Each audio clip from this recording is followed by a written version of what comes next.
नमस्कार भक्तजनों। पंचांग के अनुसार आषाढ़ माह के शुक्ल पक्ष की एकादशी तिथि पर देवशयनी एकादशी का व्रत रखा जाता है। इस एकादशी पर माना जाता है कि भगवान विष्णु 4 महीनों के लिए क्षीर सागर में योग निद्रा में चले जाते हैं, जिसके चलते इसे समयावधि को चतुर्मास कहते हैं। चतुर्मास में किसी भी तरह के मांगलिक कार्य जैसे विवाह या मुंडन आदि नहीं किए जाते हैं। ऐसे में देवशयनी एकादशी की अत्यधिक धार्मिक मान्यता होती है। माना जाता है कि जो भक्त इस दिन श्री हरि की पूजा आराधना करते हैं उन्हें प्रभु की असीम कृपा मिल जाती है। इस एकादशी को हरिशयनी एकादशी भी कहते हैं जब श्री हरि क्षीर सागर में योग निद्रा में चले जाते हैं तो सृष्टि का कार्यभार भगवान शिव को सौंप देते हैं। इसलिए भक्त देवशयनी एकादशी पर भगवान विष्णु की कृपा पाने के लिए व्रत रखते हैं और पूजा करते हैं।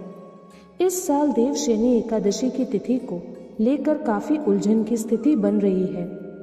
ऐसे में आइए जानते हैं कब है देवशयनी एकादशी का व्रत और इसकी पूजा विधि और कथा के बारे में। देवशयनी एकादशी आषाढ़ माह में पड़ती है। पंचांग के अनुसार आषाढ़ माह के शुक्ल पक्ष की एकादशी तिथि 5 जुलाई की शाम 6:58 पर शुरू हो रही है और इस तिथि का समापन 6 जुलाई को शाम 9:14 पर हो जाएगा।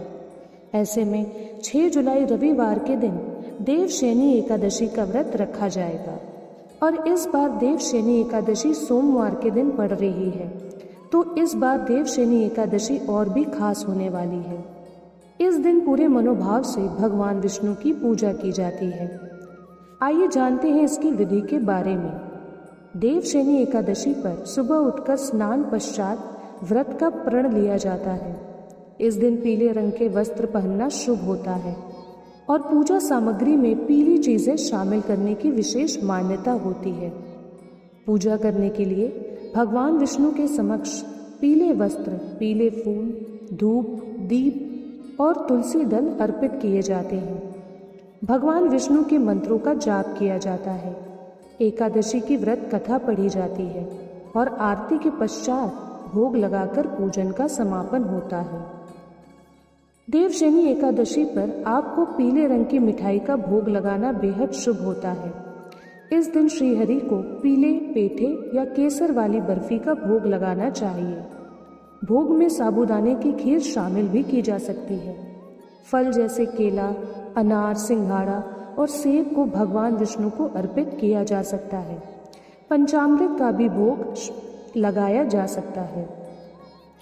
ये तो थी भगवान विष्णु की पूजा करने की विधि देवशयनी एकादशी के दिन। अब आइए हम सब देवशयनी एकादशी की व्रत कथा को पढ़ते हैं, जिसका धार्मिक महत्व बहुत ही ज़्यादा है, क्योंकि इस कथा को पढ़ने से आपके जन्म जन्म के जो भी पाप हैं उससे आपको मुक्ति मिलेगी और आपके जीवन में एक सकारात्मकता आएगी। तो आइए देवशयनी की एकादशी का व्रत कथा पढ़ते हैं।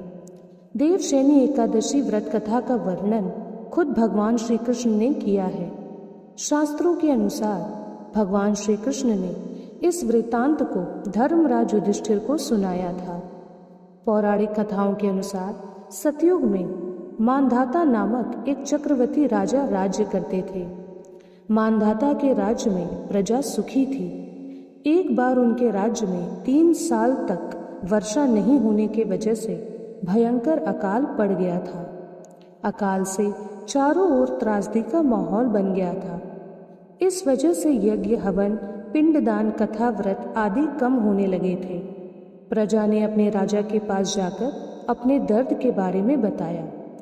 राजा इस अकाल से चिंतित थे। उन्हें लगता था कि उनसे आखिर ऐसा कौन सा पाप हो गया जिसकी सजा इतने कठोर रूप में मिल रही थी। इस संकट से मुक्ति पाने के लिए इस उद्देश्य से राजा सेना को लेकर जंगल की ओर चल दी। जंगल में विचरण करते हुए एक दिन वे ब्रह्मा जी के पुत्र अंगिरा ऋषि के आश्रम पहुंच गए। ऋषिवर ने राजा का कुशल क्षेम और जंगल में आने का कारण पूछा। राजा ने हाथ जोड़कर कहा, मैं पूरी निष्ठा से धर्म का पालन करता हूँ, फिर भी मेरे राज्य की हालत ऐसी कैसे हो गई? कृपया इसका समाधान करें। राजा की बात सुनकर महर्षि अंगारा ने कहा कि यह सतयुग है। इस युग में छोटे से पाप का भी बड़ा भयंकर दंड मिलता है। महर्षि अंगिरा ने राजा मानधाता को आषाढ़ माह के शुक्ल पक्ष की एकादशी का व्रत करने के लिए कहा।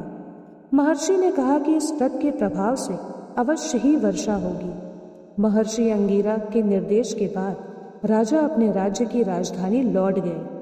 उन्होंने चारों वर्णन सहित पद्मा एकादशी का यानी देवशयनी एकादशी का विधिवत पूर्वक व्रत किया, जिसके बाद राज्य में मूसलाधार वर्षा हुई। ब्रह्म वैवर्त पुराण में देवशयनी एकादशी के विशेष महत्व का वर्णन किया गया है।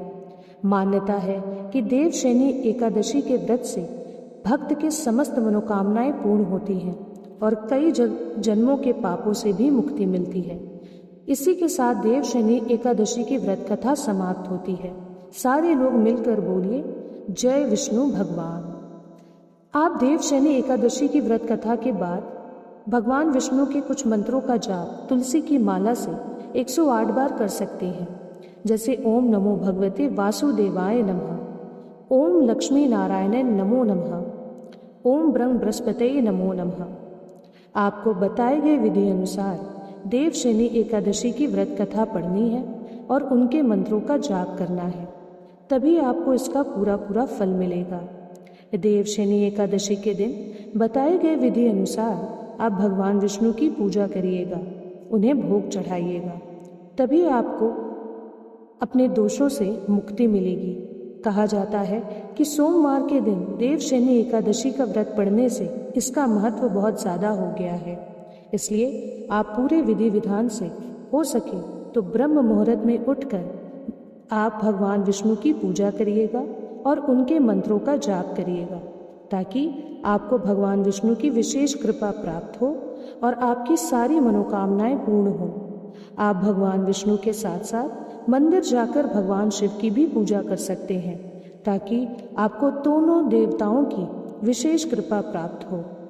इसलिए भूल से भी सोमवार के दिन यानी देवशयनी एकादशी के दिन आप किसी से लड़ाई झगड़ा मत करिएगा, किसी का अपमान मत करिएगा और हो सके तो चावल खाने से बचिएगा, क्योंकि देवशयनी एकादशी के दिन ऐसा कहा जाता है कि चावल को हम दान में देते हैं। इसलिए इस दिन कभी भी चावल का भोग नहीं लगाना चाहिए।